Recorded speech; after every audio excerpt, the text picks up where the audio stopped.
ప్రేమైన దేవుని వల్లరా అందరూ తలలోంచి కళ్ళు మూసుకున్నట్లయితే ప్రార్థన చేసుకొని దేవుని యొక్క వాక్యాన్ని విందాం. మహాపరిశుద్ధుడు అయిన దేవ, జీవాధిపతి అయిన తండ్రి, మీకు స్తోత్రములయ్యా. మీరు ఇచ్చిన సమయాన్ని బట్టి కృతజ్ఞతలు తండ్రి. ఇప్పటి వరకు తండ్రి పాటలు పాడిన, ప్రార్థించిన, వాక్యాన్ని చదివిన, నడిపించిన మీ బిడ్డలను జ్ఞాపకం చేసుకొనండి. ఈ కార్యక్రమంలో తండ్రి ఇంకా ఎందరైతే పాల్గొనవలసిన వారు ఉన్నారో వారు కూడా త్వరగా చేరువచ్చులాగా సహాయం చేయండి. ప్రయాణంలో తోడుగా ఉండండి. మరి సమయంలో తండ్రి మీ పక్షాన నిలువబడి మాట్లాడబోచుండగా మా ఆత్మలకు అవసరమైనటువంటి ఎన్నో విలువైన శ్రేష్టమైన సంగతులను మా కుటుంబాలు కట్టుకునేదానికి, మా జీవితాన్ని మీ భక్తిలో తండ్రి ముందుకు కొనసాగించుకునేదానికి సహాయపడే విలువైన మీ మాటలు తండ్రి వినుటకు మా చెవులను తండ్రి తెరచి హృదయాన్ని సిద్ధపరచుకొని విని గ్రహించి మీ కొరకు బ్రతకగలిగే భాగ్యాన్ని, జ్ఞానాన్ని, భయమును, భక్తిని మాకు ప్రసాదించండి. మాపై పెద్దలుగా ఉండి మాకు వాక్యాన్ని నేర్పిస్తూ ముందుకు నడిపిస్తున్నటువంటి మీ సేవకులను కూడా జ్ఞాపకం చేసుకున్నామని క్రీస్తు నామాన్ని ప్రార్థన అడిగి వేడుకొనుచున్నాము తండ్రి, ఆమేన్. చేరి వచ్చినటువంటి దేవుని ప్రజలైన మీ అందరికీ మన ప్రభువును రక్షకుడైనటువంటి యేసుక్రీస్తు వారి శ్రేష్టమైన ఉన్నతమైన నామంలో శుభములు, వందనాలు. ప్రేమైన దేవుని వల్లరా, మరి ఈరోజు పాఠంగా diploma in Bible theology second ఇయర్లో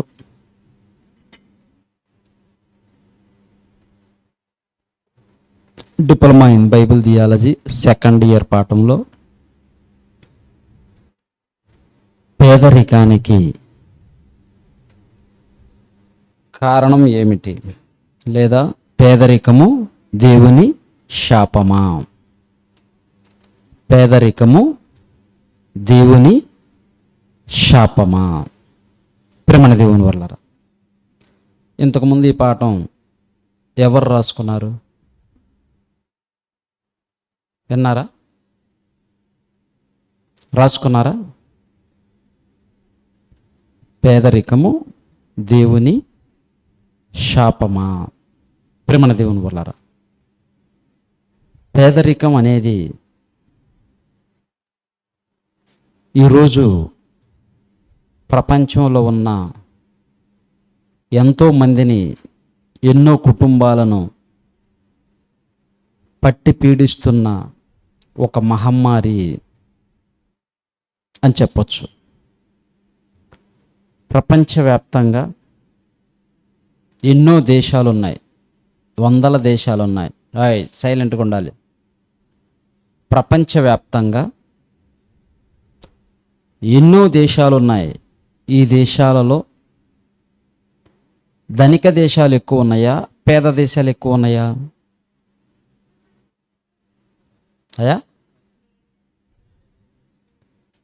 పేదరికంలో ఉన్న దేశాలే ఎక్కువ ఉన్నాయి. ధనిక దేశాలు చాలా తక్కువ ఉన్నాయి. పేదరికంలో ఉన్న దేశాలే ఎక్కువ ఉన్నాయి. పేదరికం, చాలామంది దేవుడు మాకేం చేశాడండి, మాకేమి ఇవ్వలేదు, దేవుడు మాకు అన్యాయం చేశాడు, వాళ్ళకేమో అన్నీ ఇచ్చాడు, మాకేమీ ఇవ్వలేదు అని దేవుణ్ణి నిందించేవారు కూడా లేకపోలేదు. చాలామంది దేవుణ్ణి నిందించేవారు కూడా ఉన్నారు.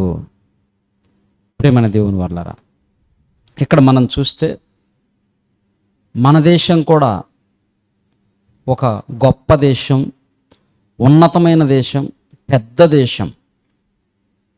ప్రపంచ జనాభాలో ఎక్కువ జనాభా కలిగిన దేశం మొదటిది చైనా అయితే రెండవది భారతదేశం. మన భారతదేశం రెండవ స్థానంలో ఉంది. ఇంకా ఆత్మహత్యల విషయంలో 14వ స్థానంలో ఉంది. ఇలా చూస్తే పేదరికంలో కూడా మన దేశం చాలా వెనకబడి ఉంది. మన దేశం చాలా వెనకబడి ఉంది. మరి ఈరోజు మన దేశంలో ఏమీ లేక పేద దేశంగా ఉందంటే అన్నీ ఉన్నాయి, అన్నీ ఉన్నాయి, ఏ కొదువ లేదు. అన్నీ ఉన్న పేద దేశంగా ఎందుకుంది, నిధులు లేవంటే ఉన్నాయి. ఆయిల్ ఉంది, ఎన్నో గనులు ఉన్నాయి, బొగ్గు, యురేనియం, ఎన్నో గనులు ఉన్నాయి, ఐరన్ ఉంది, సముద్రాలు ఉన్నాయి, అడవులు ఉన్నాయి, వాటిల్లో ఎన్నో సంపద ఉంది. ఎర్రచందనం లాంటివి, టేకు లాంటివి, ఇలాంటి కల్ప, ఇలాంటివి చాలా విలువైన వనరులు మన దేశంలో ఎక్కువ ఉన్నాయి, చాలా ఎక్కువ ఉన్నాయి.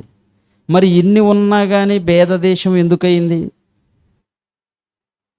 మరి ఇన్ని సంపద ఉన్నప్పుడు ధనిక దేశంగా ఉండాలి కదా, మరి పేద దేశంగా ఎందుకుంది అంటే సంపద ఉంది, అన్నీ ఉన్నాయి, కానీ అందరి చేతుల్లో లేవు, అందరి చేతుల్లో లేవు. చాలామంది గొప్పవారి చేతుల్లో, రాజకీయ నాయకుల చేతుల్లో, ఎంతోమంది పెద్ద పెద్ద బిజినెస్ మ్యాన్స్, వ్యాపారవేత్తలు, వీళ్ళ చేతుల్లోనికి వెళ్ళిపోయాయి, వీళ్ళ చేతుల్లోనికి వెళ్ళిపోయాయి. మనుషులు ఈరోజు పేదవారిగా మారిపోవటానికి గల కారణం కూడా ఏంటయ్యా అంటే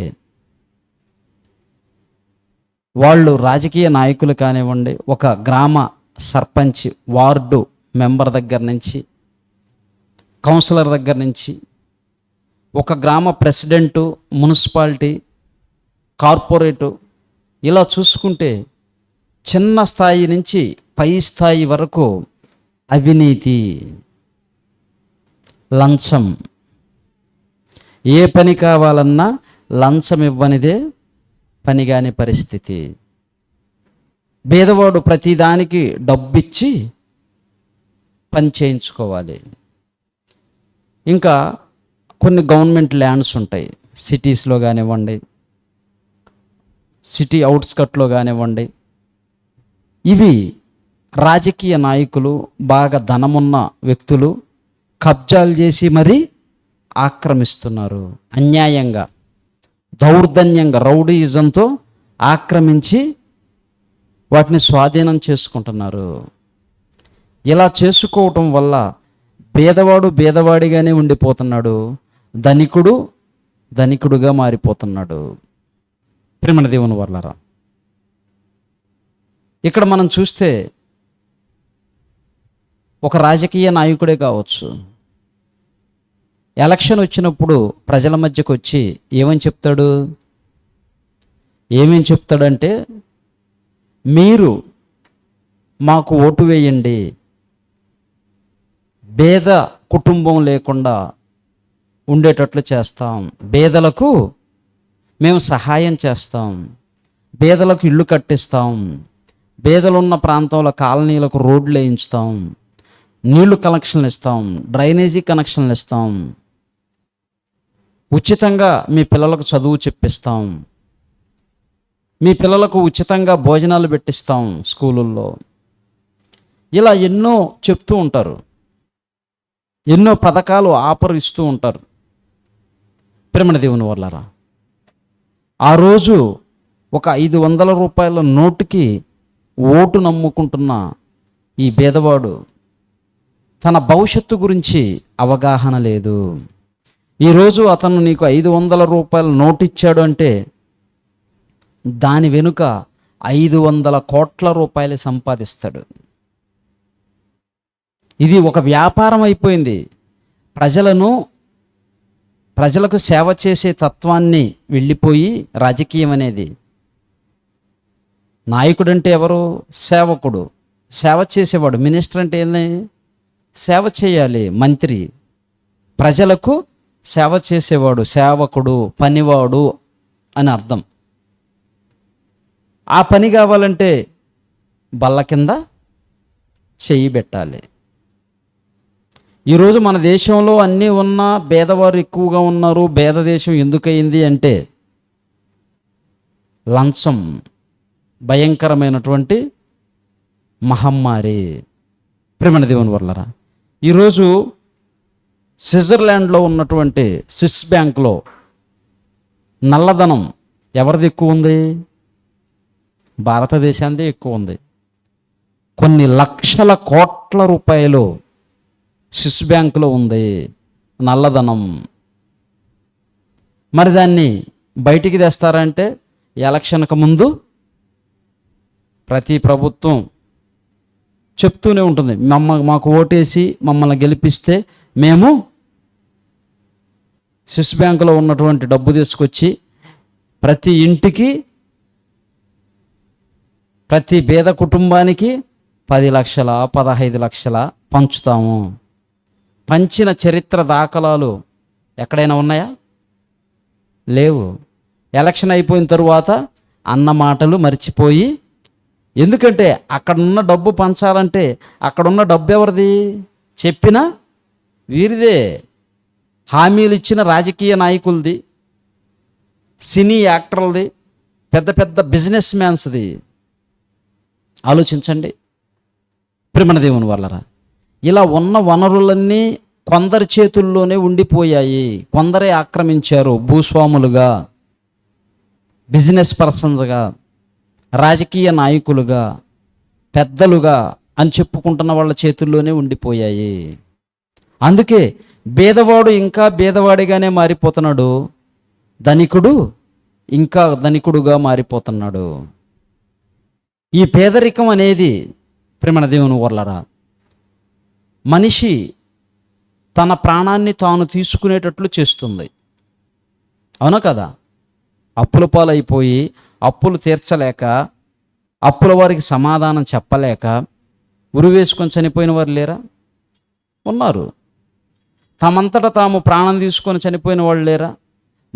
పురుగుల మందు తాగి చనిపోయిన వాళ్ళు లేరా? రైతులు ఉన్నారు.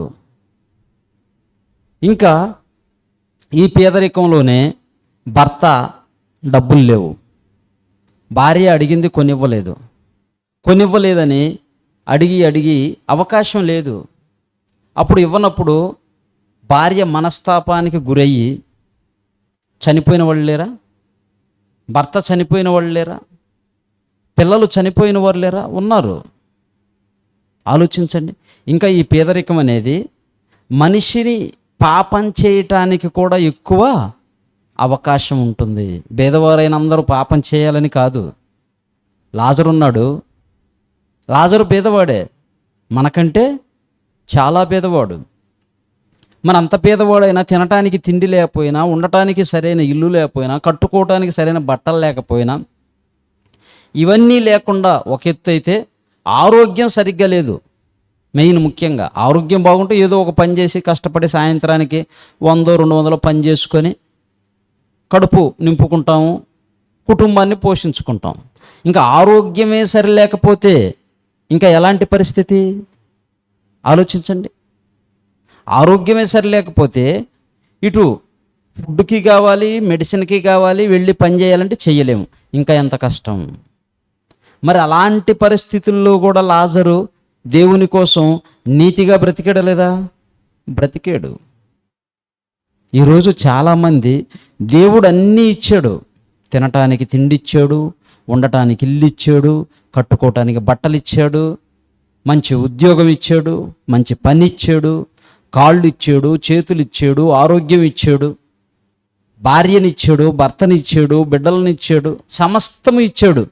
అయినా ఇంకేదో కొదవైనట్లుగా, ఇంకేదో కావాలని, ఎక్కడికో వెళ్ళాలని, దేనికోసమో ప్రాకులాడుతున్నాడు, పరుగులుడుతున్నాడు. పాపానికి దగ్గరగా వెళ్ళిపోతూ ఉన్నారు. ఆలోచించండి ప్రేమ దేవుని వల్ల. దేవుడు చెబుతున్న మాటలు వేరు, సమాజంలో ఉన్నది వేరు, జరుగుతుంది వేరు. నా నియోజకవర్గంలో ఒక్క గుడిసెంటూ పూరిల్లంటూ లేకుండా నేను చేస్తాను, ప్రతి ఒక్కరికి కాలనీ ఇళ్ళు కట్టిస్తాను అని వాగ్దానం చేసిన వాళ్ళు లేరా? ఎంతోమంది ఉన్నారు. కానీ నేటికి కూడా ఉన్నాయి. ఆలోచించండి. అసలు దేవుడు అంటున్న మాట ఏంటో మనం చూడగలిగితే ద్వితీయోపదేశకాండం బైబిల్ నుంచి చూద్దాం. ద్వితీయోపదేశకాండం 4వ అధ్యాయం 19వ వచనం. ద్వితీయోపదేశకాండం 4వ అధ్యాయం 19వ వచనం.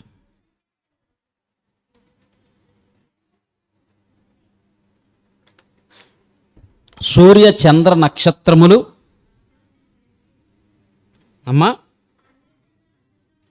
సూర్య చంద్ర నక్షత్రములైన ఆకాశ సైన్యమును చూసి మరులు కొల్పబడి నీ దేవుడైన యెహోవా సర్వాకాశము క్రిందనున్న సమస్త ప్రజల కొరకు పంచిపెట్టిన వాటికి నమస్కరించి వాటిని పూజింపకుండునట్లును మీరు బహుజాగ్రత్త పడండి. అంటే ప్రకృతిలో ఉన్నవన్నీ ఎవరి కోసమని దేవుడు చెప్తున్నాడు? దేవుని పిల్లలైన తన ప్రజల కోసం, అందరి కోసం. మరి ఇప్పుడు అందరికీ ఉన్నాయా? లేవు. అందరి చేతుల్లో లేవు. ఉన్నవారి దగ్గరే 100 ఎకరాలు ఉంది, లేని వారి దగ్గర 1 సెంటు కూడా లేని వాళ్ళు ఉన్నారు. తన కుటుంబం బ్రతకటానికి ఎంత కావాలి? 1 ఎకరా, 2 ఎకరాలు, లేదా 5 ఎకరాలు. కానీ 100 ఎకరాలు ఆలోచించండి.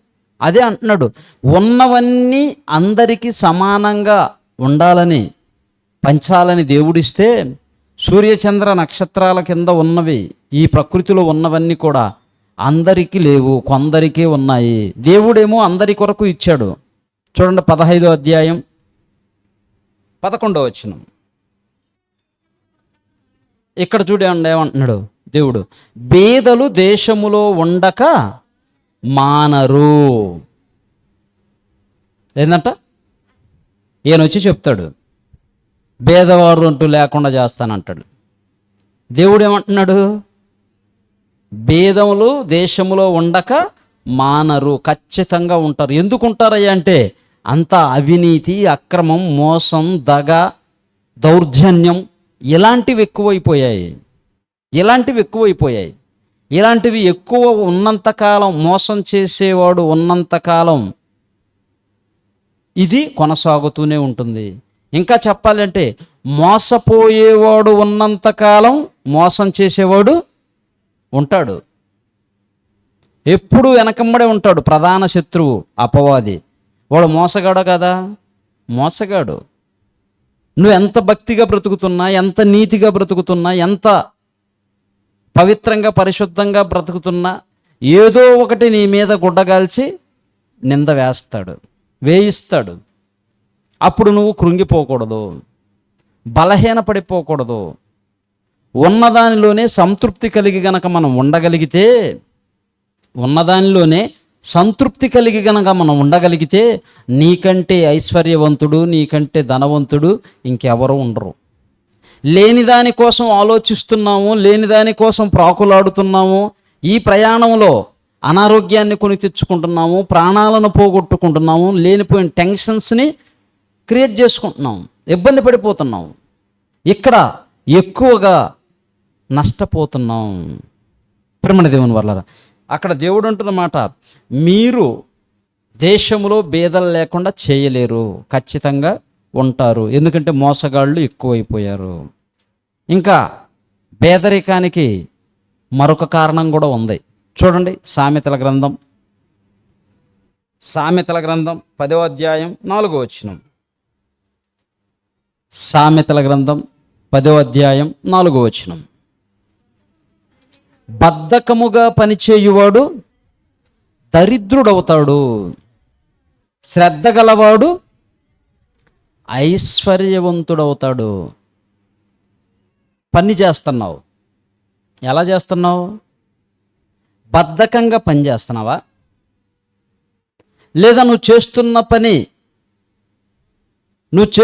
పని ఎలా, ఏం చేయాలన్నాడు? బద్ధకముగా పని చేయువాడు దరిద్రుడు, అదే పనిని శ్రద్ధగా చేసేవాడు ఐశ్వర్యవంతుడు. నువ్వు చేసే పనిలో బద్ధకంగా ఉన్నావా? నువ్వు ఎప్పటికీ దరిద్రతలోనే ఉంటావు, అంటే లేమిలోనే ఉంటావు. చాలామంది పని చేస్తారు కానీ ఇంట్రెస్ట్ ఉండదు. మనకిచ్చిన సమయం ఎంత? ఉదయం 8 గంటల నుంచి సాయంత్రం 5 గంటల వరకు. ఈలోపు మనం ఎంత పని చేయాలో అంత పని చేయరు. యజమాని ఉంటే ఒకలాగా చేస్తారు, యజమాని లేకపోతే ఒకలాగా చేస్తారు.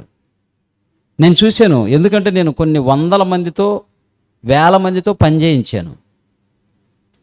నేను చేసిన ఫీల్డ్లో ఒక యజమాని ఇల్లు కట్టుకుంటున్నాడు. ఆ ఇల్లు కట్టుకుంటున్న వ్యక్తి, వీళ్ళు పనివాళ్ళు కదా, పేదవాళ్ళు చాలా కష్టపడుతున్నారు అని చెప్పి జాలి హృదయం కలిగి వాళ్ళకు ఉదయాన్నే రాగానే టీ ఇచ్చి, మధ్యాహ్నం ఏమన్నా వాళ్ళ ఇంట్లో వండుకున్నవి, వాళ్ళు భోజనం తినేటప్పుడు, పనివారు భోజనం తినేటప్పుడు వాళ్ళ ఇంట్లో వండుకున్న పప్పు, కూర, పచ్చడు ఏది ఉంటే అది, పెరుగు తీసుకొచ్చి ఇచ్చి వేసి మంచిగా చూసుకుంటూ, మరలా సాయంత్రం 4-5 కాగానే టీ ఇచ్చి వాళ్ళని గౌరవిస్తూ ప్రేమగా చూసుకుంటున్నారు అనుకోండి, అక్కడ పని చేయరు. తెలుసా? పని చేయరు. సెల్ ఫోన్లో నొక్కుంటా, బాతాకాణీలు చూసుకుంటా టైం వెళ్ళబుచ్చుతూ ఉంటారు, టైం పాస్ చేస్తుంటారు, ఫోన్లు మాట్లాడుకుంటా. వాళ్ళు వచ్చినా కానీ సరిగ్గా విలువనివ్వకుండా, గౌరవించకుండా ఇలా ఉంటారు. అదే ఆ ఇంటి ఓనరు, ఆ ఇటుకలు ఏంటి ఆడే ముక్కలు చేసావు, వాటింది ఈ సిమెంట్ ఏంది ఆడ పడేసావు, దాన్ని శుభ్రంగా క్లీన్ చేయి. ఏమనుకుంటున్నావు? అవి ఎంత అయినాయి అనుకుంటున్నావు? ఏం కంటికి కనపట్టలేదా? నీట్గా క్లీన్ చేయి. నేను ఇదంతా వదిలిపెట్టిపోయావు, రేపు వారం నీ పేమెంట్లో నీ రోజు కూలి కట్ చేస్తాను, తమాషా పడుతుండవా అని చెప్పి మాట్లాడాడు అనుకో, అక్కడ పని ఎలా చేస్తారు? చాలా భయంతో చేస్తారు. శుభ్రంగా సిమెంట్ అంతా ఎత్తి క్లీన్ చేస్తారు, వేస్ట్ కాకుండా మొత్తం నీట్గా చేసి పెడతారు. తెల్లవారి మళ్ళీ ఆయన వచ్చి చూసినప్పుడు అక్కడ ఏదైనా వేస్ట్ ఉందా, లేదా పని అయిపోయినాక సాయంత్రం వచ్చి ఆడంతా వీళ్ళు వదిలేసి వెళ్ళి ఆడదాడు ఉందనుకోండి, సంచులు, సిమెంట్ సంచులు కలిపిన మాలు, సిమెంట్ గడ్డగట్టిపోయి అలా ఉందనుకోండి, చాలా సీరియస్గా ఉంటుంది. ఆయన అక్కడ వస్తున్నాడు అనగానే వీళ్ళు ఎంత హడావుడిగా ఉంటారు, చాలా హడావుడిగా జాగ్రత్తగా ఉంటారు, భయపడుతూ ఉంటారు. కానీ అన్నీ ఇచ్చి జాగ్రత్తగా ప్రేమగా చూసుకొని అన్నీ పెట్టిన యజమాని దగ్గర ఎలా ఉంటారు? ఆడ సిమెంట్ సరిగ్గా ఎత్తరు, బస్తాలు తీసుకెళ్ళి ఇసుకలో కలిపేస్తూ ఉంటారు, వాళ్ళకి నష్టం చేస్తూ ఉంటారు. అంటే వీడు ఏం చేసేటోడు? బద్ధకంగా పనిచేసేవాడు. బద్ధకంగా పనిచేసేవాడు వాడు దరిద్రుడుగా ఉంటాడు అని బైబిల్ చెప్తుంది.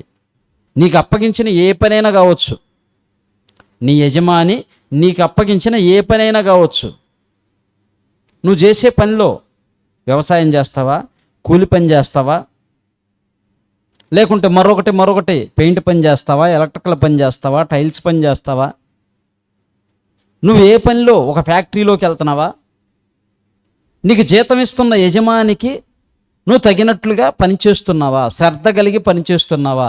శ్రద్ధ కలిగి పనిచేస్తే నువ్వు ఆ పనికి యజమానుడు అవుతావు, అధికారి అవుతావు.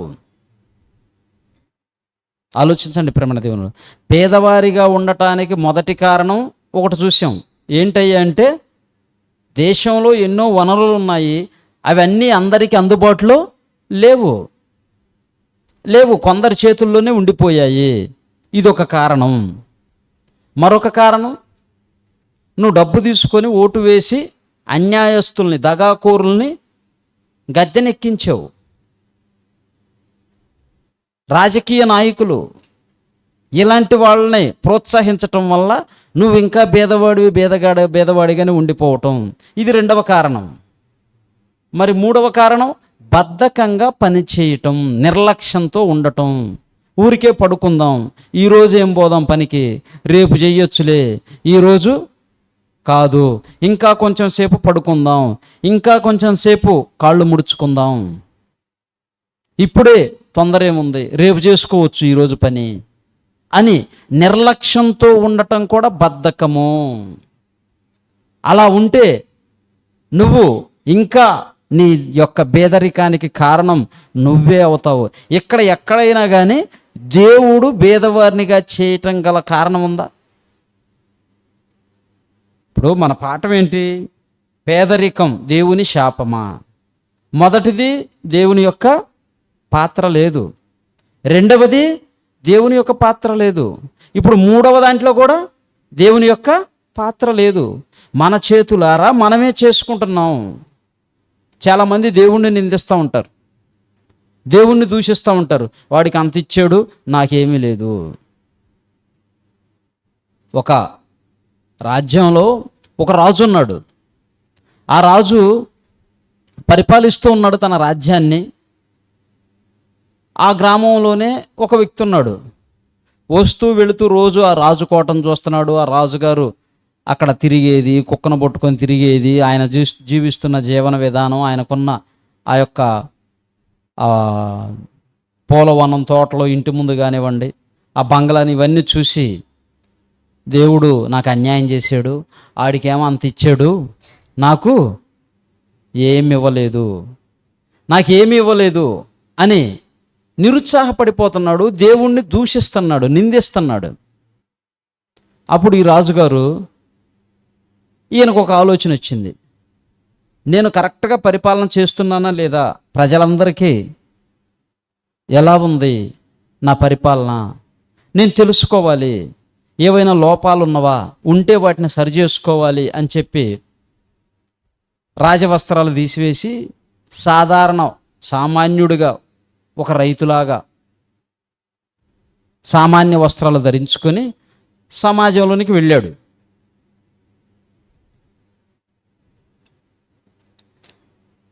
వెళ్ళి అందరిని అడుగుతూ ఉన్నాడు, రాజ్యంలో పరిపాలన ఎట్లా ఉంది, రాజుగారి పరిపాలన ఎలా ఉంది.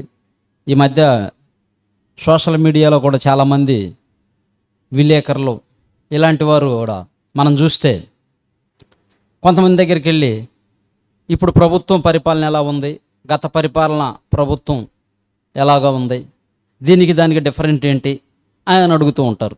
విన్నారా? విన్నాం. అడుగుతూ ఉంటారు.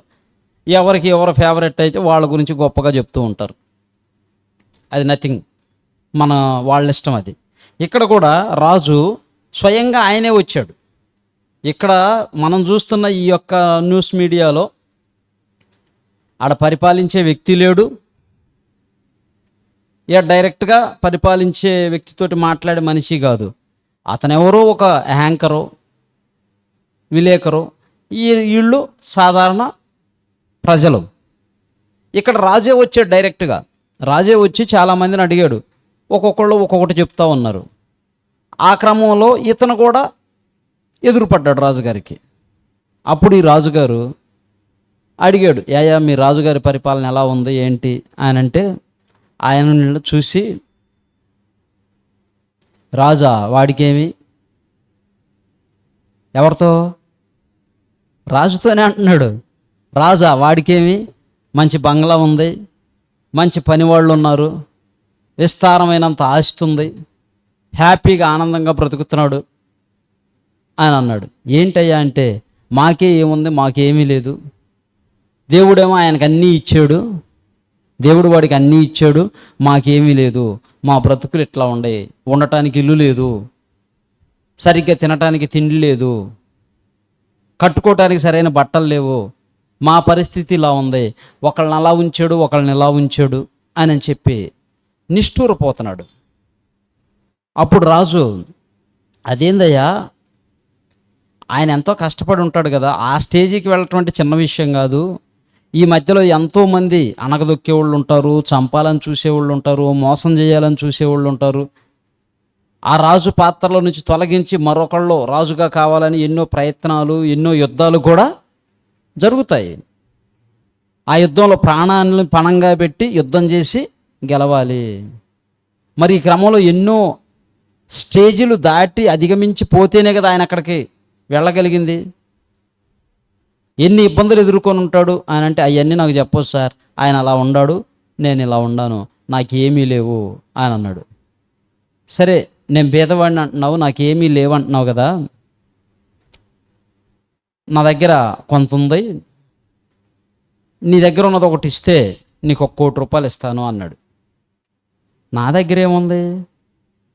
చేతికి వాచి లేదు, వేలి కుంగరం లేదు, మెడలో చైన్ లేదు, సరైన ఇల్లు లేదు, ఏమీ లేవు ఆయన అంటే, సరే ఉన్నదే అడుగుతాను, లేనిదేమి నిన్ను అడగను, నీ దగ్గర ఏముందో అదే నిన్ను అడుగుతాను, 1 కోటి రూపాయలు ఇస్తాను, ఇస్తావా అన్నాడు. 1 కోటి రూపాయలు అనేసరికి ఎట్టుంటుంది? 1 కోటి రూపాయలు అనేసరికి ఎట్టుంటుంది? అమ్మో, అది ఏదైనా సరే ఇచ్చేస్తాను అని చెప్పి, సరే ఇస్తాను చెప్పు అన్నాడు. నీది 1 కాలు ఇచ్చే, నేను 1 కోటి రూపాయలు ఇస్తాను అన్నాడు. ఇస్తారా? ఇస్తారా? పోనీ మీరు ఇస్తారా? ఇవ్వం. నేను అసలు ఇవ్వను.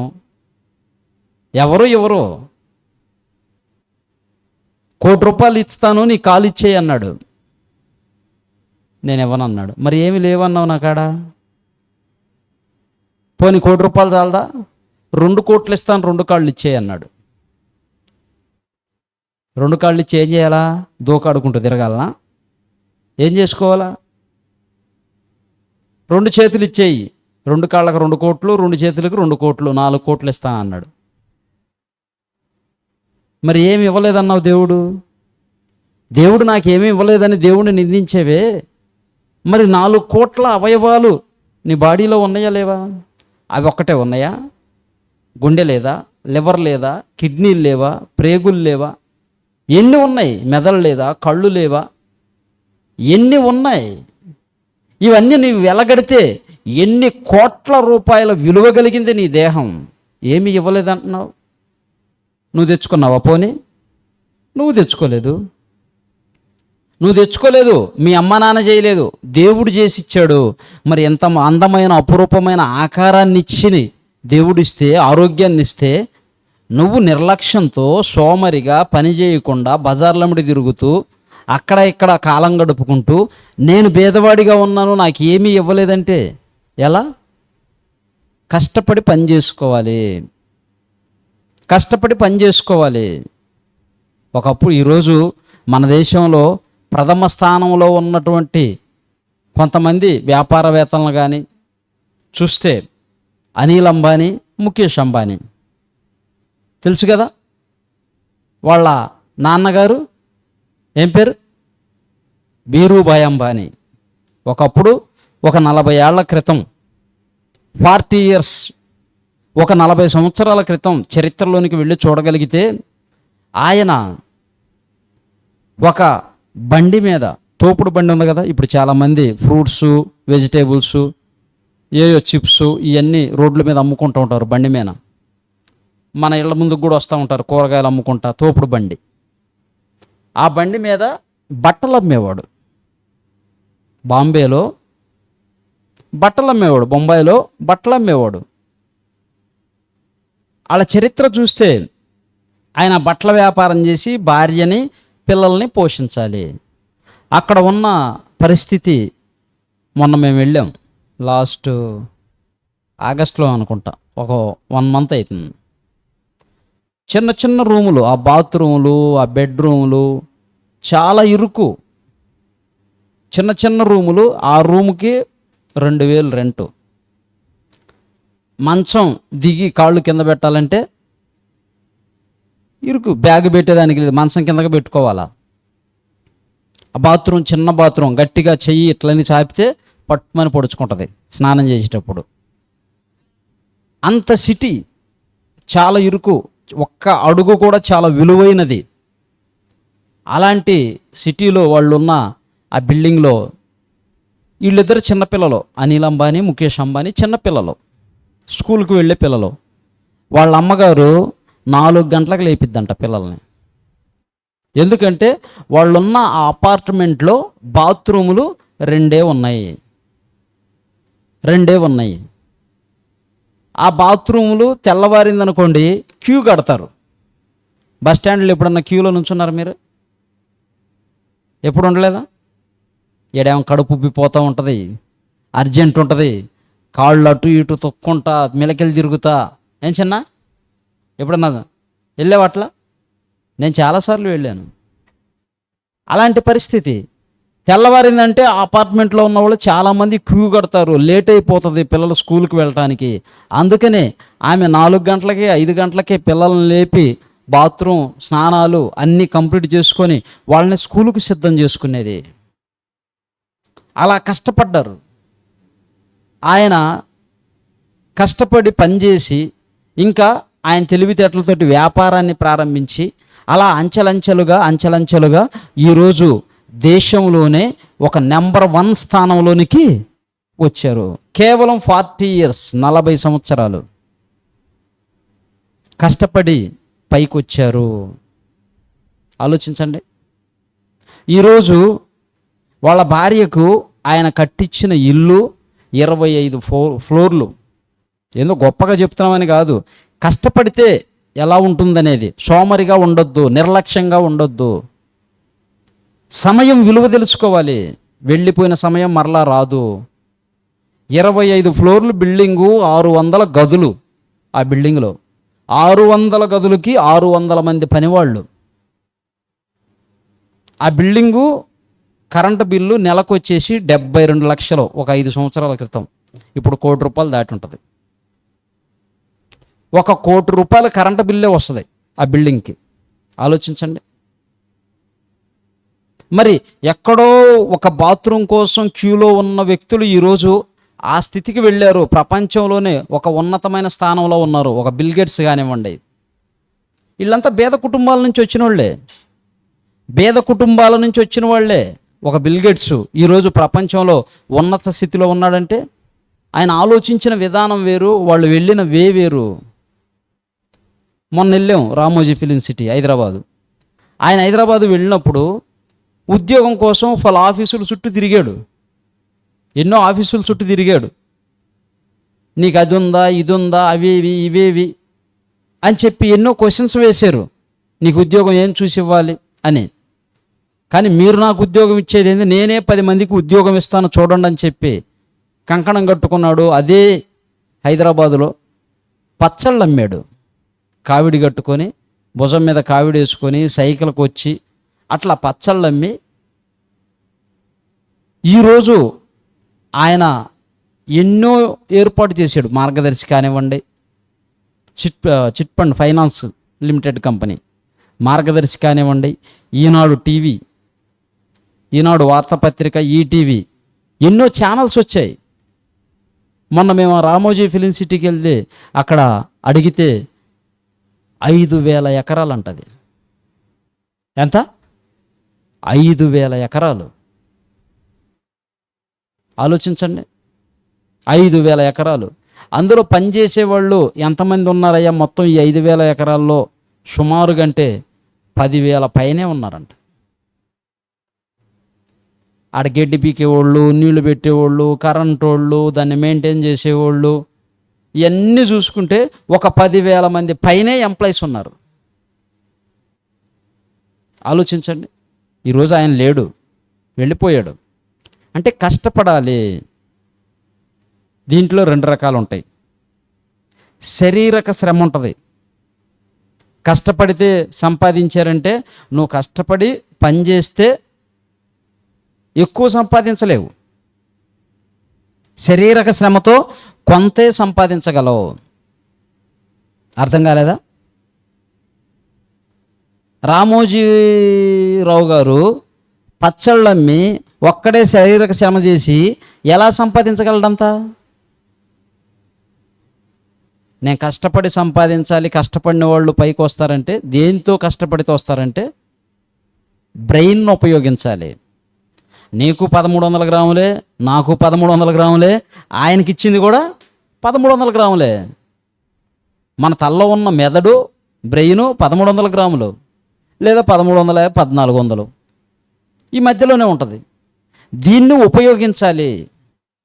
నువ్వు కష్టపడి పని చేస్తే, బాగా కష్టపడి సిమెంట్ పని చేసావు, లేకుంటే పెయింట్ పని చేసావు, సెంటరింగ్ పని చేసావు, మున్సిపాలిటీ పని చేసావు, ఎలక్ట్రికల్ పని చేసావు, ఏ పని చేస్తున్నావు, రైతుగా పని చేస్తున్నావు, కూలి పనికి వెళ్తున్నావు, నువ్వు కష్టపడి పని చేస్తే నీకు సాయంత్రానికి వచ్చేది 500, 1000 రూపాయలు. కష్టపడి శారీరక శ్రమ చేస్తే ఏమీ ఎదుగుదల ఉండదు. కుటుంబ పోషణకి నీ అవసరాలకు గడుస్తుంది. నువ్వు దేంతో పని చేయాలంటే బ్రెయిన్తో పని చేయాలి. బ్రెయిన్తో పని చేయాలి. ఆలోచించండి ప్రేమ దేవుని వల్ల. కష్టపడి పని చేసేవాడు అక్కడే ఉంటాడు, 10 మందితో పని చేయించేవాడు పైన ఉంటాడు. కూలోడు ఎక్కువ కష్టపడతాడా, లేకుంటే మెయింటైన్ చేసేవాడు ఎక్కువ కష్టపడతాడా? శారీరక శ్రమ ఎవరిది? కూలోడిది, పనివాడిది.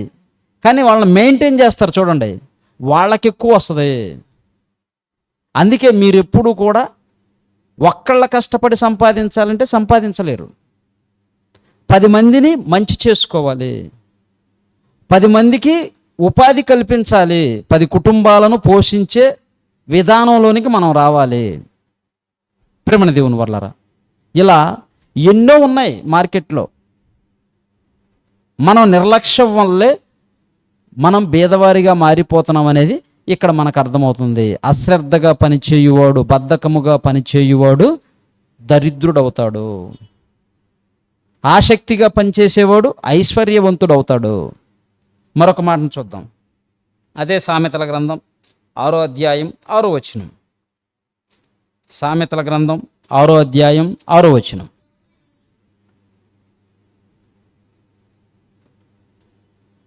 సోమరి, చీమల యొద్దకు వెళ్ళుము, వాటి నడతలను కనిపెట్టి జ్ఞానము తెచ్చుకునుము. మనిషిని ఎక్కడికి వెళ్ళమంటున్నాడు? ఎందుకు వెళ్ళమన్నాడు? సోమరిగా ఉన్నాడు, పని చేయకుండా బద్ధకంగా ఉన్నాడు. నువ్వు చీమల్ని చూడు, చీమల దగ్గరికి వెళ్ళి వాటి నడతలు కనిపెట్టి జ్ఞానమును తెచ్చుకో. ఎందుకు? వాటికి న్యాయాధిపతి లేడు, పై విచారణకర్త లేడు. వాటికి న్యాయాధిపతి లేడు, పైన విచారణకర్త లేడు. అవి వేసవికాలమందు ఆహారము సిద్ధపరచుకొనును. అమ్మా, కోతకాలమందు ధాన్యమును కూర్చుకుంటాయి. ఎప్పుడు పని చేయాలి? నువ్వు యవనస్తుడివే, ఈ వయసులో పని చేయకపోతే ఎప్పుడు చేస్తావు? ఈ వయసులో పని చేయకపోతే నువ్వు యవనస్తురాలివి, ఎప్పుడు పని చేస్తావు? ఎప్పుడు కాళ్ళు ముడుచుకొని పడుకుందాము, రెస్ట్ తీసుకుందాము, తిందాము, తిరుగుదాము, తాగుదాము.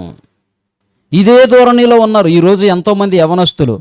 దేశ అభివృద్ధి కొరకు పాటుపడవలసినటువంటి యవనస్తులే సోమరులుగా మారిపోతే మరి దేశం బేదది కాకుండా ఎలా ఉంటుంది? వృద్ధులు పని చేయగలరా?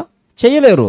వృద్ధాప్యం వచ్చేసరికి శరీరం నిండా ఎన్నో రోగాలు వచ్చేసి బలహీనమైపోయి మందుల్ని ఆహారంగా తీసుకొని బ్రతకవలసిన పరిస్థితి. అలాంటి పరిస్థితుల్లో ఉన్నప్పుడు యవ్వనస్తులు పనిచేయాలి. కుటుంబంలో, దేశంలో నిర్లక్ష్యంగా ఉండకూడదు. ఇంకా సోమరి ఎలా ఉంటాడంటే కింద చెప్తున్నాడు. సోమరి, ఎందాక నువ్వు పడుకొని ఉంటావు? ఎప్పుడు నిద్ర లేచేదవు? ఇంకా కొంచెము నిద్రించేదనని, ఇంకా కొంచెము కునికేదనని, కొంచెం సేపు చేతులు ముడుచుకొని పరుండెదనని నీవు అనుచుందువు. అందుచేత దోపిడిగాడు వచ్చునట్లు దారిద్ర్యము నీ యొద్దకు వచ్చును. ఆయుధం ఖడ్గం పట్టుకొని వచ్చినవాడు వచ్చినట్లు లేమి నీ యొద్దకు వస్తుంది. నువ్వు దరిద్రుడు అవుతావు, ఏమీ లేనివాడు అవుతావు. కొంతమందిని లెండి లెండి లెండి లెండి లెండి అని బత్యంలాడాల, నీళ్లు పోసి లేపాల. లేపుతున్నారా లేదా?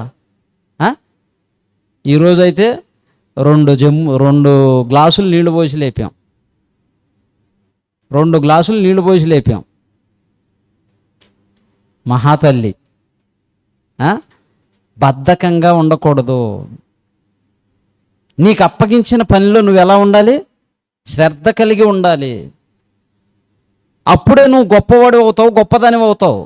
లేకుంటే నిర్లక్ష్య వైఖరితో ఉంటే నీ జీవితం అగమ్య గోచరంగా మారిపోద్ది. నువ్వు పని చేస్తే, కష్టపడి పని చేస్తే బయట ఉన్నవి ఇంట్లోకి వస్తాయి.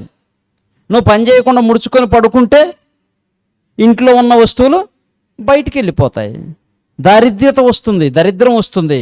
మరొక వచనాన్ని చూద్దాం. సామెతల గ్రంథం 23వ అధ్యాయం 20వ వచనం. సామెతల గ్రంథం 23వ అధ్యాయం 20వ వచనం.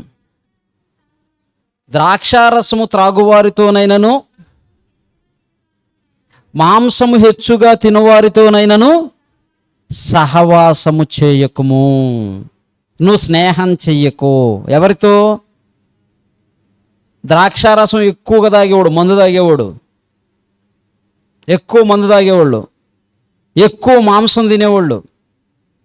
మీరు అధికంగా మాంసం తిన్నా, అధికంగా లేనిపోయిన చెడు అలవాట్లు, దురలవాట్లు చేసుకున్న అలాంటి వారితోటి మీరు స్నేహం చేయకండి. ఏమవుతుందంటే మీకు కూడా అవే అలవాట్లు వస్తాయి. రోజు చికెన్ పకోడా తినే వాళ్ళతో స్నేహం చేసావనుకో, వాడు పోయే సమయానికి నువ్వు ఎక్కడుండా నీకు ఫోన్ చేస్తాడు. కడ్డీ మాంసానికి పోయేవాడు, తందూరి చికెన్కి పోయేవాడు, రోజుకొకటి. ఆడ ఆ టైం కాగానే వీళ్ళిద్దరు ఎక్కడున్నా పని చేస్తారు. పగలంతా కష్టపడి వెళ్ళి ఆ యొక్క ఆయిల్ ఫుడ్, భయంకరమైనటువంటి క్యాన్సర్ కణాలు ప్రొడ్యూస్ అయ్యే ఆహారాన్ని తీసుకుంటున్నారు. ఆరోగ్యం చెడిపోతుంది. కష్టపడి వచ్చిన డబ్బులన్నీ తీసుకెళ్ళి హాస్పిటల్ పాలవుతున్నాయి. ఎక్కడ ఎలా ఉన్నామనేది చాలా ముఖ్యం. ప్రేమ దేవుని వర్లారా, బుద్ధితో పని చేయాలి, జ్ఞానంతో పని చేయాలి, బ్రెయిన్తో పని చేయాలి. అప్పుడే నువ్వు డెవలప్ కాగలవు. దేవుడు చెప్తున్న మాట, మీరు అధికంగా మాంసం తినేవాడితో కానీ ద్రాక్షారసం తాగువాడితోనైనను స్నేహము చేయకండి. మరొక మాటను చూద్దాం. అదే సామెతల గ్రంథం 13వ అధ్యాయం 22వ వచనం. అదే సామెతల గ్రంథం 13వ అధ్యాయం 22వ వచనం. మంచివాడు తన పిల్లల పిల్లలను ఆస్తికర్తలుగా చేయును. మంచివాడు ఏం చేస్తాడంట? తన పిల్లల పిల్లలను ఆస్తికర్తలుగా చేస్తాడంట. సొలొమోను గారు చెప్తున్నమాట. బద్ధకంగా పనిచేసేవాడు దరిద్రుడవుతాడు.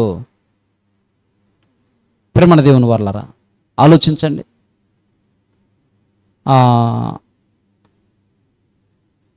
అమెరికా ప్రెసిడెంట్ అబ్రహాం లింకన్ గొప్ప వ్యక్తి కదా, గొప్ప వ్యక్తి. ఆయన స్టేజ్ ఏంటి? ఆయన పుట్టింది ఎక్కడ? పేదవాడు.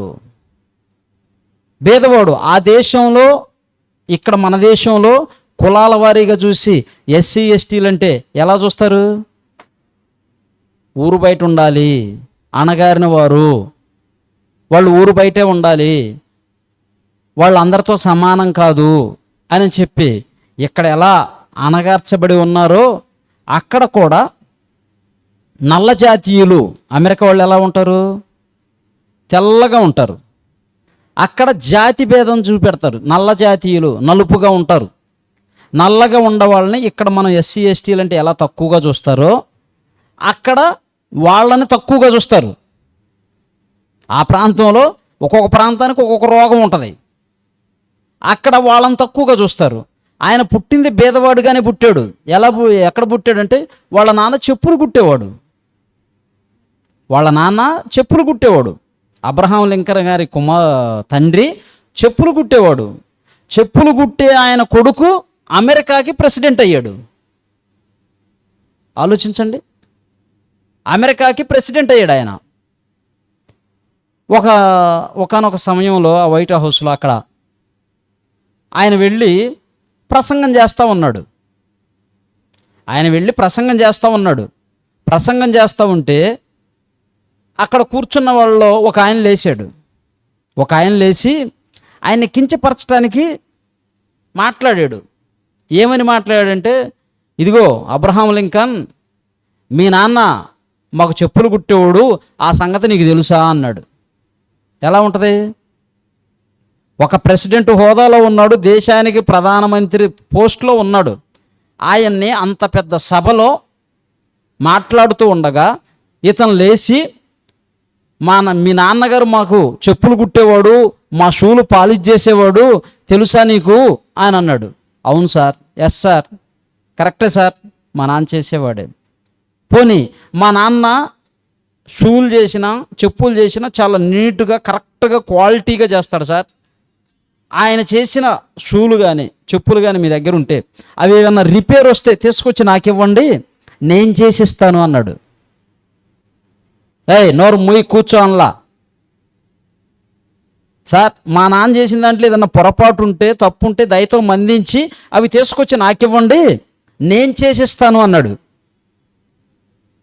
ఎలా ఉంటుంది? ఆయన ఆ స్టేజీకి ఎలా వెళ్ళాడో ఒక్కసారి ఆలోచించండి. అంత ఉన్నత స్థితికి ఎలా వెళ్ళాడు? ఇలాంటి తత్వం ఉండబట్టే. నిందించేవాడిని నిందించటం కాదు, ఆడి నోరు మూపిచ్చాడు. సభలో ఉన్న వాళ్ళందరూ ఒక్కసారిగా ఆశ్చర్యపోయారు. సిగ్గుపరచాలనుకున్నవాడు ఏమైపోయాడు? సిగ్గుతో తలదించుకున్నాడు. సిగ్గుతో తలదించుకున్నాడు. ఆయన అంటాడు, ఆ ప్రెసిడెంట్ గారు అంటాడు, నువ్వు బేదవాడిగా పుట్టడం తప్పు కాదు. ఆయన చెప్పిన మాట, నువ్వు బేదవాడిగా పుట్టడం తప్పు కాదు, బేదవాడిగా మరణించటం తప్పు అన్నాడు. బేదవాడిగా పుట్టడం పెద్ద తప్పు కాదు, అది నీ చేతిలో లేదు. ఎక్కడ పుట్టాలో, ఎలా పుట్టాలో, ఎప్పుడు పుట్టాలో అది నా చేతిలో నీ చేతిలో లేదు, అది దేవుని చేతిలో ఉంది. బేదవాడిగా పుట్టడం తప్పు కాదు, బేదవాడిగా చనిపోవటం తప్పు అన్నాడు. ఆలోచించండి ప్రేమ దేవుని వల్ల. అలాంటి ఉన్నతమైన మాటలు చెప్పిన వాళ్ళు మరొక పెద్ద ఆయన మన దేశమే ఏమన్నాడు? రేపటి పని ఏం చేయాలంట? ఈరోజే చెయ్యి, రేపు చేసుకుందాంలే, రేపు సమయం ఉందలే, రేపు చేసుకుందాంలే అని పోస్ట్ పని చేసామనుకో, రేపటి పని ఈరోజే చెయ్యి అన్నాడు. ఈరోజు పని ఇప్పుడే చెయ్యి, నిర్లక్ష్యంగా ఉండగాకు, లేట్ చేయగాకు, పోస్ట్ పని చేయగాకు. ఈరోజు పని ఇప్పుడే చెయ్యి, రేపటి పని ఈరోజే చెయ్యి. అప్పుడు నీ అభివృద్ధికి సహాయపడుతుంది, నీ పిల్లలు క్షేమంగా ఉంటారు, నీ కుటుంబం క్షేమంగా ఉంటుంది. ఎన్ని మెలకువలు చెప్పారో చూడండి ప్రేమ దేవుని వల్ల. వాక్యం చెబుతున్న మాటలు మనం ఆలోచిస్తే దేవుడు మన క్షేమం కోరి ఎప్పుడూ వేల సంవత్సరాల క్రితమే ఈ మాటలు రాయించాడు. మరొక మాటను చూద్దాం, చూడండి. ఒక భక్తుడు అంటున్న మాట, సామెతల గ్రంథం 30వ అధ్యాయం 8వ వచనం.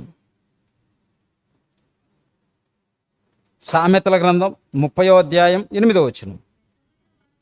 వ్యర్థమైన వాటిని అబద్ధములను నాకు దూరముగా ఉంచుము, పేదరికమునైనను ఐశ్వర్యమునైనను నాకు దయచేయకుము, తగినంత ఆహారము నాకు అనుగ్రహించు. ఐశ్వర్యాన్నైనా పేదరికమునైనను నాకు దయచేయగాకు. ఎందుకయ్యా అంటే ఆయన అంటున్న మాట, ఒకవేళ పేదవాడిగా ఉండి దొంగిలించి నీకు వ్యతిరేకంగా పాపము చేసిన వాడిని అవుతానేమో, లేదు ఎక్కువ ఐశ్వర్యాన్ని ఇచ్చేవా, కడుపు నిండిన వాడిని దేవుడు ఎక్కడున్నాడని దేవుడిని నిందిస్తానేమో, నిన్నే నిందిస్తానేమో. కనుక నాకు పేదరికం వద్దు, ఐశ్వర్యము వద్దు, ఉన్నతమైన స్థితిలో కూడా వద్దు. నాకు కావలసినటువంటి తగినంత ఆహారాన్ని, వస్త్రాలను నాకు దయచేయి. ఏ కొదువ లేకుండా నీ కోసం నీతిగా న్యాయంగా బ్రతికేటట్లు. ఎప్పుడన్నా ఇలా ప్రార్థన చేసాం మనం? నాకు అది కావాలా ప్రభువా, ఇది కావాలా ప్రభువా, అది చేయి ప్రభువా, ఇది చేయి ప్రభువా, నేను అలా ఉండాలా ఇలా ఉండాలా, వాళ్ళకి అది ఉంది వీళ్ళకి ఇది ఉంది నాకు ఇది లేదు. ఈ ధోరణితో ఉండకూడదు. నాకేది క్షేమమో అదే నాకు దయచేయి తండ్రి. మనకు తెలుసా, ఆయనకి తెలుసు ఎక్కువ. మనకి ఏది క్షేమమో ఏది ప్రమాదమో ఎవరికి తెలుసు ఎక్కువ? దేవునికి తెలుసు. మన పిల్లలకి వాళ్ళకి ఏది క్షేమమో ఏది ప్రమాదమో ఎవరికి తెలుసు? మనకు తెలుసు తల్లిదండ్రులుగా. ఈ తల్లిదండ్రులే ప్రపంచంలో పిల్లలను ఎక్కువ ప్రేమించేది. తల్లిదండ్రుల కంటే ఎక్కువ ప్రేమించే వాళ్ళు ఈ ప్రపంచంలో నిన్ను ఎవ్వరూ లేరు. ఊరికి గుండెల మీద పచ్చబొట్లు పొడిపించుకొని, చేతుల మీద పచ్చబొట్లు పొడిపించుకొని, నువ్వంటే నాకు ప్రేమ, దోమ, అది ఇది ఆయన చెప్పారనుకో, అది అంతా అబద్ధం. ఎప్పుడన్నా తల్లిదండ్రులు పచ్చబొట్లు పొడిపించుకున్నారా? మరి వాళ్ళలో ప్రేమ లేదా? ఉంది. బయటికి వ్యక్తపరుచుకుంటే కనపడేది కాదు, పేర్లు చూపించుకుంటే కంటితో చూసేది కాదు, హృదయములో నుంచి రావాలి. ప్రేమణ దేవుని వర్లారా, యేసుక్రీస్తు వారి దగ్గరకు ఒక ఆయన వచ్చాడు. మత్తయి సువార్త చూడండి, ముగించుకుందాం. 19వ అధ్యాయం 16వ వచనం. మత్తయి సువార్త 19వ అధ్యాయం 16వ వచనం. ఇదిగో ఒకడు ఆయన యొద్దకు వచ్చి, బోధకుడా, నిత్య జీవము పొందునట్లు నేను ఏ మంచి కార్యాన్ని చేయాలి అని అడిగాడు. అందుకు యేసు, మంచి కార్యములను గూర్చి నీవేళ నన్ను అడుగుచున్నావు? మంచివాడు ఒక్కడే. నీవు జీవములో ప్రవేశింపగోరిన ఎడల ఆజ్ఞలను గైకొనుము అన్నప్పుడు ఆ ఏం ఆజ్ఞలంటే చెప్తాడు యేసుక్రీస్తు వారు. నీ తల్లి నీ తండ్రిని సన్మానించు, నిన్ను వలె నీ పొరుగు వారిని ప్రేమించు, నీ పూర్ణ మనసుతో పూర్ణ వివేకంతో దేవుణ్ణి పూజించు, ఆరాధించు. ఆయన అంటే ఇవన్నీ నేను బాల్యం నుంచే చేస్తున్నాను అంటాడు. నెక్స్ట్ ఇంకొక మాట అంటాడు, అందుకు ఆ యవ్వనుడు, ఇవన్నీ అనుసరించుచూనే ఉన్నాను. అందుకు యేసు, నీవు పరిపూర్ణ ఒకటకు కోరిన ఎడల పోయి నీ ఆస్తి అమ్మి బేదలకివి ఇమ్ము, పేదవాళ్ళకి ఇవ్వు అన్నాడు. అప్పుడు ఆ ధనవంతుడు ఏమైపోయాడు? యవనస్తుడు మిగుల వ్యసనపడి తిరిగి వెళ్ళిపోయాడు. ధనాన్ని పంచాలంటే, ఖర్చు పెట్టాలంటే ఎవ్వరు ఇవ్వరు. దేవుని కోసం ఖర్చు పెట్టాలి. బేదలంటే ఏదో సమాజంలో ఉన్న దాని గురించిగా చెప్తుంది. దేవుని యొక్క వాక్యం లేక ఎంతోమంది బేదవారుగా, అంధులుగా ఉన్నారు. అలాంటి వారికి నువ్వు వాక్యాన్ని అందించు, సేవ చేయి, దేవుని మాటలు అందించు, వారికి సహాయం చేయి, వారి ఆత్మలను రక్షించు. బైబిల్ పరిభాషలో ప్రేమ దేవుని వల్లరా అలా నువ్వు ఖర్చు పెట్టి దేవుని వేడుకో, నువ్వు నిత్యజీవాన్ని పొందుతావు. సంపాదించటం తప్పు కాదు, సంపాదించింది దేవుని కోసం పెట్టకపోవటం తప్పు. నువ్వు సంపాదించింది దేవుని కోసం పెట్టకపోవటం తప్పు. దేవుడు బైబిల్లో ఎక్కడ కూడా పేదరికానికి, శాపానికి దేవుడు చెప్పలేదు. నేను పేదరికాన్ని ఇస్తానని. దేన్ని బట్టి అన్నాడంటే, మీరు చేసే క్రియలను బట్టే మీకు జరుగుతుంది. మీరు చేసే క్రియలను బట్టే. మీరు పాపం చేస్తే మీ పాపానికి ప్రతిఫలంగా మీరే మరణాన్ని కొని తెచ్చుకుంటారు. మీరు నాకు వ్యతిరేకంగా బ్రతికితే వేరే దేశం వాళ్ళు వచ్చి మీ బిడ్డలను చంపేస్తారు, మీ భార్యలను దోచుకుంటారు, మీ బంగారాన్ని దోచుకుంటారు, మీ దేశాన్ని పాడు చేస్తారు. ఎన్నో జాగ్రత్తలు, మెలకువలు చెప్పాడు. ఇక్కడ యవనస్తుడు నొచ్చుకొని వెనక్కి వెళ్ళిపోయాడు. మరొక మాటను చూద్దాం. మనం దేవుని పని కోసం చేస్తే, హెబ్రీయులకు రాసిన పత్రిక 10వ అధ్యాయం 34వ వచనం. ఎలయనగా మీరు ఖైదులో ఉన్న వారి కొరకు కరుణించి, మీకు మరియు శ్రేష్టమైనది స్థిరమైనదియునైన స్వాస్యమున్నదని ఎరిగి మీ ఆస్తిని కోల్పోవుటకు సంతోషముగా ఒప్పుకొంటిరి. మీ ధైర్యాన్ని విడిచిపెట్టకండి. ఈ భూమి మీద కష్టపడి నువ్వేమైనా దేవుని పని కోసం కూడబెడుతున్నావా? అది నీకు నిత్య జీవాన్ని ఇస్తుంది, పరలోకాన్ని ఇస్తుంది. ఈ భూమి మీద ఎన్ని ఇళ్ళున్నా, మేడలున్నా, మెద్దెలున్నా, ఏవున్నా ఏదో ఒకరోజు విడిచిపెట్టి వెళ్ళవలసిన వాళ్ళమే. అనిల్ అంబానీ ఉంటాడా? బీరుభాయ్ అంబానీ ఉన్నాడా? లేడు. అనిల్ అంబానీ, ముఖేష్ అంబానీ ఉంటారా? ఉండరు. రామోజీరావు గారు ఎన్నో చేశాడు, ఎంతో సంపాదించాడు, ఉన్నాడా? లేదు. ఇక్కడే వదిలేసి వెళ్ళిపోయాడు. వెళ్ళిపోవాలి మనము కూడా. నువ్వు నిత్య జీవంలోనికి వెళ్ళాలంటే యేసుక్రీస్తు చెప్పినట్టు నీకు కలిగిన దాన్ని దేవుని పని కోసం పెట్టాలి. నీకు కలిగిన దాన్ని దేవుని కోసం పెట్టాలి, దేవుని పనిలో పెట్టాలి, 10 మందికి వాక్యాన్ని అందించాలి, ఆ వాక్యం కొరకు వచ్చిన వారికి ఆకలిని తీర్చాలి, ఆహారాన్ని పెట్టాలి. ఇలాంటి దైవ సంబంధమైన కార్యక్రమంలో నీ ధనాన్ని ఖర్చు పెట్టాలి. చాలామంది వాళ్ళు ఏం చేస్తున్నారో తెలియదు, ఎక్కడ వాడుతున్నారో తెలియదు, ఏమీ లేదు, వేలు పంపిస్తూ ఉంటారు, వేలు పంపిస్తూ ఉంటారు. చాలామందికి వాళ్ళు నిజంగా దేవుని సేవ చేస్తున్నారంటే లేదు. వాళ్ళ విలాసాలకు, వాళ్ళ జలసాలకు, వాటికి మనం పంపించిన డబ్బు వాడుకుంటూ ఉంటారు. ఇచ్చింది దేవునికి చెందుతుందో లేదో చూసుకోవలసిన బాధ్యత మందే.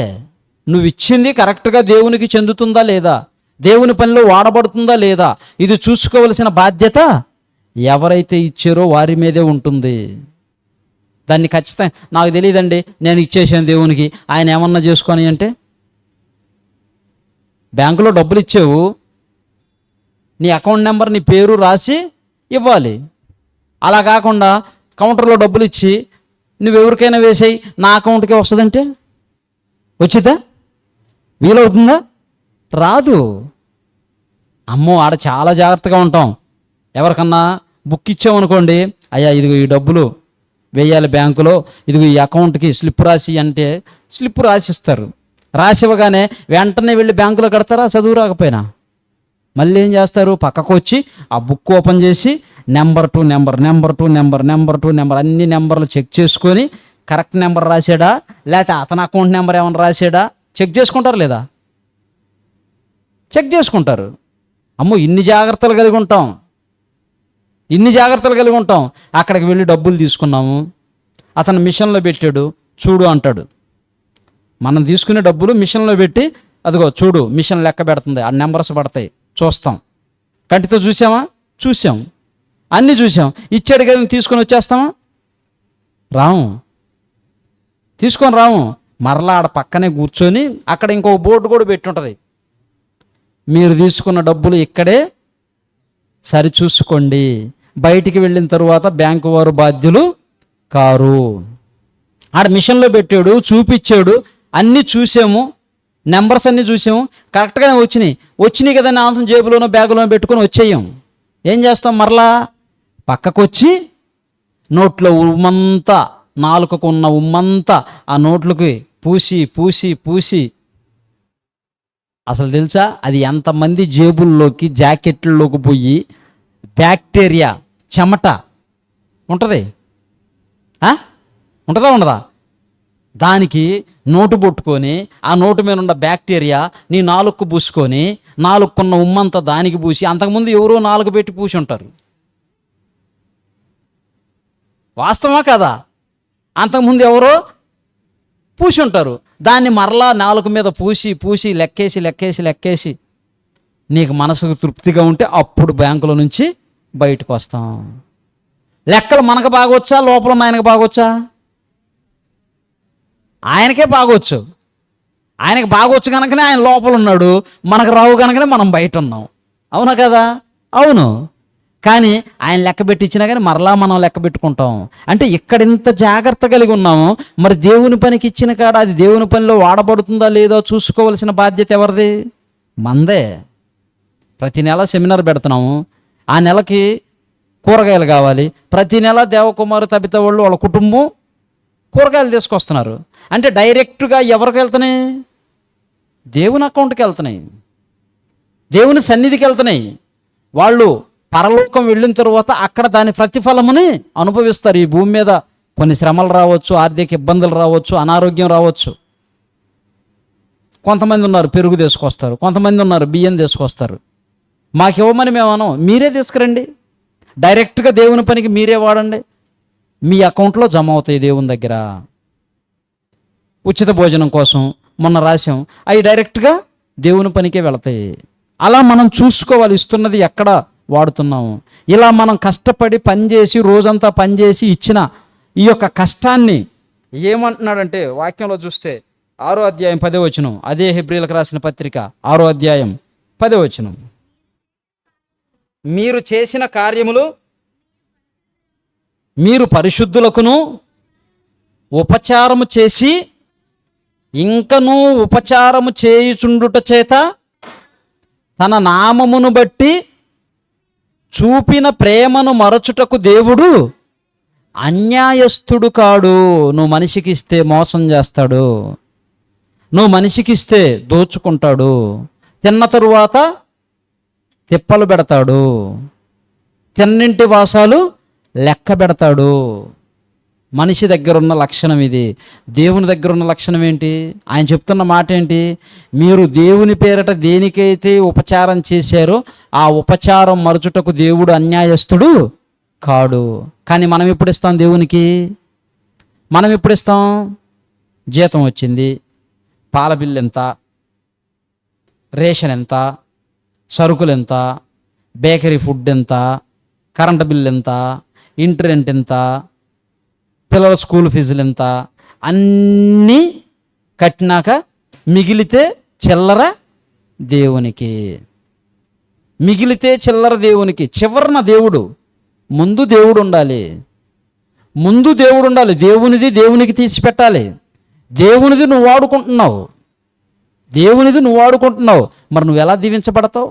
ఎలా ఆశీర్వదింపబడతావు? ఎలా ఆయన నీకు ఇవ్వాలి? ఫస్ట్ మన మనసే సరిలేదు దేవునికి ఇచ్చే విషయంలో. అక్కడ మనం కరెక్ట్గా ఉంటే దేవుడు మన పట్ల ఎప్పుడు మనల్ని చూసి ఆనందపడేటట్లు ఉండాలి, సంతోషపడేటట్లు ఉండాలి. నీకు కలిగిన దాంట్లో నీకు ఎంత ఉంటే అంత నువ్వు చేయగలిగిందే ఇవ్వాలి దేవుని పని కోసం. నీ దగ్గర ఏమీ లేదా, కష్టపడి ఇంట్రెస్ట్గా పని చెయ్యాలి. పని చెయ్యాలి. చెయ్యకపోతే నువ్వే నష్టపోతావు. ఎక్కడ వేసిన గొంగలి అక్కడే అన్నట్లుగా ఎంతకాలం పనిచేసినా నువ్వు అక్కడే ఉంటావు, అభివృద్ధి చెందవు.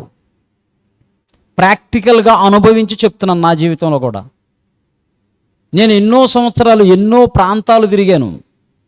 గత 35 సంవత్సరాల నుంచి పనిచేస్తూనే ఉన్నాను. ఎన్నో సంవత్సరాలు ఎన్నో ప్రాంతాలు తిరిగాను, ఎంతో మంది చేత పని చేయించాను, ఎన్నో విధాలుగా కష్టపడ్డాను, రాత్రి పగళ్ళు కష్టపడ్డాను. రోజుకి 15 గంటలు 20 గంటలు కూడా కష్టపడ్డ రోజులు ఉన్నాయి. కానీ సంవత్సరం తిరిగి వచ్చి లెక్కలు చూసుకునేసరికి అక్కడే ఉండేది. 1,00,000 2 లక్షలు అప్పుల్లోనే ఉండేది. ఎవరో ఒకళ్ళు ఎగ్గొట్టిపోవటము, లేకుంటే ఎక్కడో ఒక దగ్గర నష్టపోవటము, పనులు ఆగిపోవటము, పనులు కాడ డబ్బులు ఆగిపోవటము, ఇలాంటివి జరుగుతూ ఉండేవి. ఎప్పుడైతే నేను 2010 బాప్తిజం తీసుకున్న కాడి నుంచి దేవుని పని ఏంటో తెలుసుకున్నాను. ఈ సత్యవాక్యం పరిచయం అయింది. పరిచయం అయిన తరువాత నేను దేవుని పనికి ఎక్కువగా ప్రియారిటీ ఇవ్వటం. అప్పు చేసి మరీ దేవుని పనికి పెట్టిన రోజులు ఉన్నాయి తెలుసా. ఇప్పటికి సంవత్సరం నుంచి కూడా అప్పు చేసే దేవుని పని చేస్తున్నాం. ఎక్కడ రావాల్సినవి రాలేదు, బిల్లులన్నీ ఆగిపోయినాయి, గవర్నమెంట్ దగ్గర వర్కులు ఆగిపోయినాయి. అయినా కానీ అప్పు చేసి మరీ దేవుని యొక్క సువార్తను ప్రకటిస్తున్నాం, సెమినార్లు పెడుతున్నాం. అప్పు పెరిగిపోతుంది కదా అని చెప్పి భయపడలేదు. ఎప్పుడైతే దేవుని పని కోసం మనం కష్టపడి చేస్తామో, ధారాళంగా ఇస్తామో, మనస్ఫూర్తిగా చేస్తామో అది నీకు ఫలితం ఉంటుంది. ఇది ఇస్తే నాకేమొస్తుంది, ఇది పోతే నాకేముంది, మరలా ఎట్లా ఉంటుందో, ఇలా ఇద్దామా వద్దా అనే మనస్తత్వంతో ఉన్నామనుకోండి, అది నువ్వు ఇచ్చినా ప్రయోజనం ఉండదు. ఇచ్చేది మనస్ఫూర్తిగా ఇవ్వాలి దేవుని కోసం. ఎప్పుడైతే 2012, 13 దేవుని పని చేయటం ప్రారంభించామో అక్కడి నుంచి దేవుని పనికి మనం ఎంత పెడుతున్నామో అంతకంతకి దేవుడు అనేక మందిని సమకూర్చి అనేక పనులిచ్చి ఈరోజు ఇంత చక్కగా దేవుని కోసం ఒక దేవుని పిల్లలు కూర్చోవటానికి చక్కటి మందిరాన్ని, ప్రార్థనా మందిరాన్ని నిర్మాణం చేయటానికి అవకాశం వచ్చింది. మరొక ప్రాంతంలో నిర్మాణం చేయడానికి అవకాశం వచ్చింది. ఇది నా గొప్పతనం కాదు, దేవుడు పని మనం చేస్తే దేవుడు మనకిచ్చే గొప్ప భాగ్యం. ఇవేమి ఉండే కాదు, ఇక్కడేం శాశ్వతంగా ఉండం, వెళ్ళిపోతాం. కానీ దేవుని కోసం ఏదో ఒకటి చేసి మనం చచ్చేలోపు దేవుని కోసం ఏదో ఒకటి చేసిపోవాలి. అది నీ గోల్ అయి ఉండాలి, అది నీ జీవిత లక్ష్యం అయి ఉండాలి. నీ పిల్లల క్షేమంగా ఉండాలి, నువ్వు క్షేమంగా ఉండాలి, నీ కుటుంబం క్షేమంగా ఉండాలి. దేవునిలో ఉంటేనే ఉంటుంది. దేవుణ్ణి విడిచిపెట్టి నేను ఆ పనికి పోతాను, ఈ పనికి పోతాను, అది చేస్తాను, ఇది చేస్తాను, నేను సంపాదించిన తర్వాత 1 సంవత్సరం తర్వాత వస్తాను, ఇంకా 2 ఏళ్ల తర్వాత వస్తాను, ఇలా వెళ్ళిపోతే ఇంక అటే పోతావు కానీ మరలా రావు, కనపడవు, దేవునికి దూరం అయిపోతాం. కనుక ప్రేమ దేవుని వల్లరా, పేదరికానికి దేవుడు కాదు కారణం, మనమే కారణం. మనం వేస్తున్న ఓటు, మనం చేస్తున్న పని, మనం ఆలోచిస్తున్న విధానం. ఆలోచించండి. నీ ముందు అవసరత ఏదుందో, దేవుని యొక్క పనిలో ఏమి చేయాలో ఆ పనిని ముందు పెట్టండి, ఆ పనిలో ముందుండండి. దేవుడు మీకు సహాయాన్ని చేస్తాడు. మంచిది, కళ్ళు మూసుకోండి, ప్రార్థన చేసుకుందాం.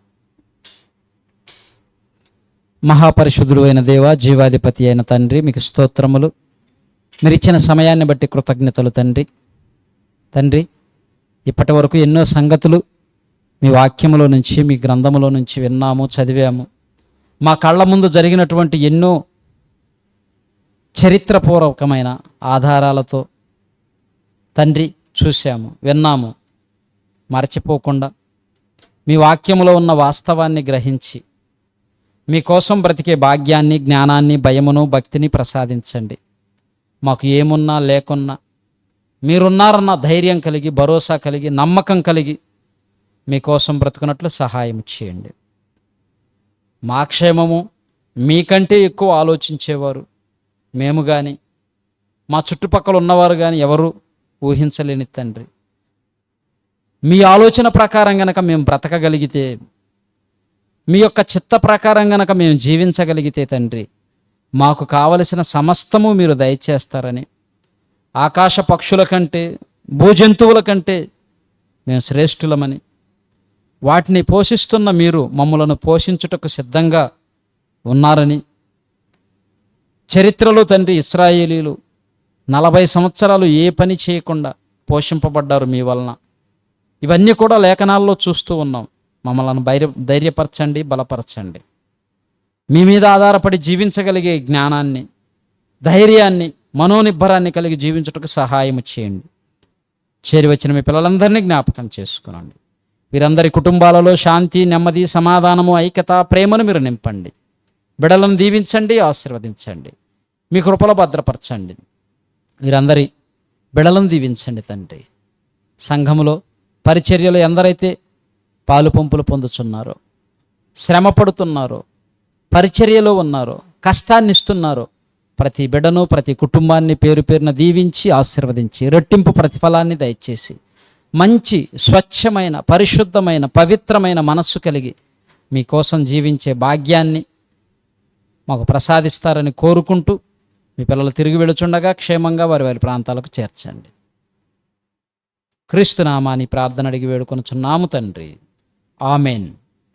మన తండ్రి అయిన దేవుని ప్రేమ, కుమారుడైన యేసుక్రీస్తు వారి కృప, పరిశుద్ధాత్ముని యొక్క అన్యోన్య సహవాసం, సన్నిధి సదాకాలం మనందరికీ తోడయుండి నడిపించునుగాక. ఆమెన్. అందరికీ వందనాలు.